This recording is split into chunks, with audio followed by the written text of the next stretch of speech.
পরন্তু বিকেলের একটা আলাদা সৌন্দর্য আছে। সন্ধ্যাবেলার মুহূর্ত মনকে রাঙিয়ে তোলে। বিসমিল্লাহির রহমানির রহিম।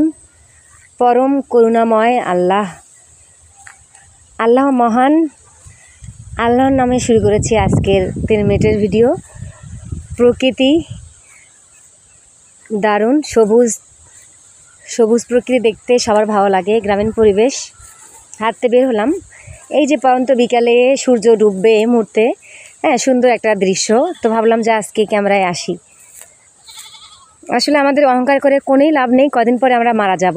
মৃত্যু কিন্তু সন্নিকটে, মৃত্যু থেকে কারোই রেহাই নেই। তাহলে যেখানে মানুষ জীবন দিতে পারছে না, হ্যাঁ, মারা গেলে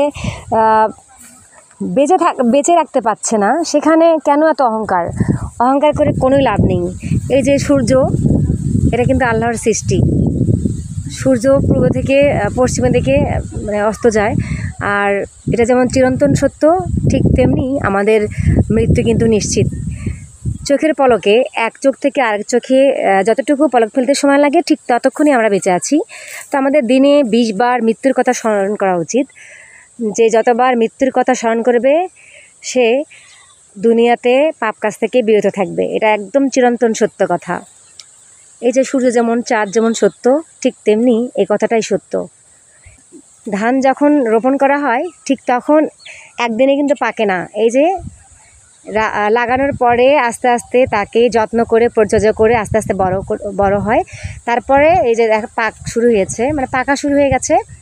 তো এরকম মানুষও কিন্তু পাকতে শুরু করে, মানে ছোটো কাল থেকে আস্তে আস্তে আস্তে বড় হতে হতে হতে সে বৃদ্ধ হয়। তারপর রোগ যদি না হয়, সে বৃদ্ধ পর্যন্ত আল্লাহ বেঁচে রাখে। তো এই যে বেঁচে থাকা এবং মৃত্যু হওয়া, এটা কিন্তু চরম সত্য। সেটা মানুষ বোঝে না। 20 বার মৃত্যুর কথা স্মরণ করলে এত অহংকার থাকবে না। আসলে অহংকার করে কোনোই লাভ নেই। অহংকার করলে দুনিয়াতেই পতন দেয় আল্লাহ। এটা একদম সত্য কথা। আল্লাহ গজব দিবেই যদি অহংকার করা হয় বেশি। এটা আমি অনেকটা কাজের ক্ষেত্রে প্রমাণ পেয়েছি।